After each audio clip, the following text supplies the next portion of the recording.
RCB ಗೆಲುವಿಗೆ ಶುಭ ಕೋರಿದ್ದಾರೆ ವಿಜಯ್ ಮಲ್ಯ. ಅಂದರೆ ತಂಡವನ್ನು ಕಟ್ಟಿದ್ದೆ ಅವರೇ ಮೊದಲು ಓನರ್ ಆಗಿದ್ದರು.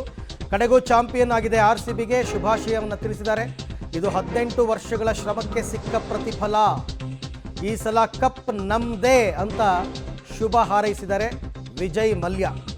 ಆರ್ಸಿಬಿ ಗೆಲುವಿಗೆ ಶುಭ ಕೋರಿದ್ದಾರೆ ವಿಜಯ್ ಮಲ್ಯ. ಒಂದು ಕಾಲದ ಆ ಟೀಮ್ನ ಓನರ್, ಈಗಿಲ್ಲ, ಅವರು ವಿದೇಶದಲ್ಲಿದ್ದಾರೆ, ನಮ್ಮ ದೇಶ ಬಿಟ್ಟು ಹೋಗಿದ್ದಾರೆ, ಅದು ಬೇರೆ ವಿಚಾರ. ಬಟ್ ಒಂದು ಕಾಲದ ಟೀಮ್ ಓನರ್ ಅವರಲ್ಲಿ ಇದು ಮಾಡಿರೋದು ನೋಡ್ತಾ ಇದ್ದೀರಾ. ವಿಜಯ್ ಮಲ್ಯ ಅವರು ಟ್ವೀಟ್ ಮಾಡಿರ್ತಕ್ಕಂಥದ್ದನ್ನು ಗಮನಿಸ್ತಾ ಇದ್ದೀರಾ. ಇದು 18 ವರ್ಷಗಳ ಪರಿಶ್ರಮಕ್ಕೆ ಸಿಕ್ಕಂತಹ ಫಲ ಅಂತಂದ್ಬಿಟ್ಟು ಅವರು ಕೂಡ ಹೇಳಿದ್ದಾರೆ. ಪಂಜಾಬ್ ಕಿಂಗ್ಸ್ ವಿರುದ್ಧ ಗೆದ್ದಂತಹ RCBಗೆ ಶುಭಾಶಯಗಳ ಸುರಿಮಳೆನೇ ಬರ್ತಾ ಇದೆ. ಮುಖ್ಯಮಂತ್ರಿ ಸಿದ್ದರಾಮಯ್ಯ, ಉಪಮುಖ್ಯಮಂತ್ರಿ DK ಶಿವಕುಮಾರ್, ಕೇಂದ್ರ ಸಚಿವರಾದ ಪ್ರಹ್ಲಾದ್ ಜೋಶಿ, HD ಕುಮಾರಸ್ವಾಮಿ ಸೇರಿದಂತೆ ಎಲ್ಲರೂ ಕೂಡ ಕಂಗ್ರ್ಯಾಚುಲೇಟ್ ಮಾಡ್ತಾ ಇದ್ದಾರೆ. ಇನ್ನು ಅಭಿಮಾನಿಗಳ ವಿಚಾರ ಅಂತೂ ಬಿಡಿ, ಅಭಿಮಾನಿಗಳು ಎಲ್ಲ ಕಡೆ ಭರ್ಜರಿ ಸೆಲೆಬ್ರೇಷನನ್ನು ಮಾಡ್ತಾ ಇದ್ದಾರೆ. ಎಲ್ಲ ಕಡೆ ಭರ್ಜರಿ ಸೆಲೆಬ್ರೇಷನ್.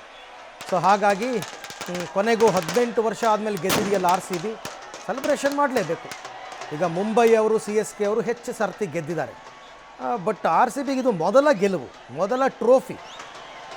ಹಾಗಾಗಿ ಈ ಸೆಲೆಬ್ರೇಷನ್ ಎಂಟೈರ್ ಎಲ್ಲ ಕಡೆಯಲ್ಲೂ ಕೂಡ ದೇಶಾದ್ಯಂತ ಈ ಮ್ಯಾಚನ್ನು ನೋಡಿದ್ದಾರೆ. ದೇಶಾದ್ಯಂತ ಅಭಿಮಾನಿಗಳು ಸೆಲೆಬ್ರೇಟ್ ಮಾಡಿದ್ದಾರೆ. ಹಾಗೆ ಬೆಂಗಳೂರಿನಲ್ಲೂ ಸೆಲೆಬ್ರೇಷನ್ ಬಹಳ ಜೋರಾಗಿದೆ. ನಾಳೆ ಬೇರೆ ಟೀಮ್ ಬೆಂಗಳೂರಿಗೆ ಬರ್ತಾ ಇದೆ. ಹಾಗಾಗಿ